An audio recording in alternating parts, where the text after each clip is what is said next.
Shoga yangu upo? Nipo za kwako. Mzima shemeji yangu hajambo? Hajambo, sijui mwenzie. Mimi niko poa. Niambie maisha yanaendaje? Yanaenda safi tu shoga yangu, ila kuna ushauri nataka unipe. Bwana mimi mume wangu jana kaniambia kakwambia kwamba hivi aende kwa mtaalamu utapate pesa. Wewe unalichukuliaje ndugu yangu? Mwenzangu kataa. Mimi kwa hilo sikushauri, tena sikushauri kabisa. Mbona ukimwamini Mungu mambo yako yanaenda? Kweli. Shoga yangu kataa huo ushauri. Sawa, ngoja nikaongee na mume wangu. Kaongee mwambie wewe msimama kwenye msimamo wako. Shoga yangu. Ngoja mimi niende hivi.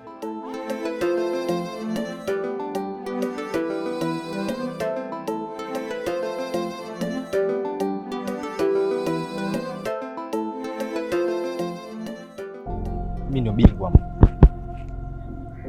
Hakika shida zenu nazijua. Ndio bwana, kwa tuna shida kubwa sana. Mpaka mkaja kwangu. Ni kweli. Ni kweli nyinyi mnataka utajiri? Ndio tunataka utajiri. Je, na kama mnataka utajiri, utaweka masharti? Ndio. Tuko tayari kwa lolote.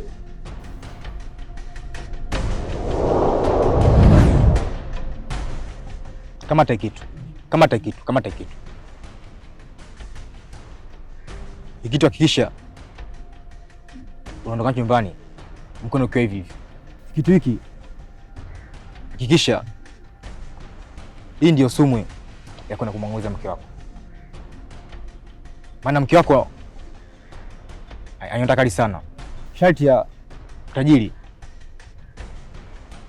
inabidi umtoe kafara mke wako. Kitu hiki unatakiwa saa 7 mchana, unatakiwa umwekee puani bila yeye mwenyewe kujua.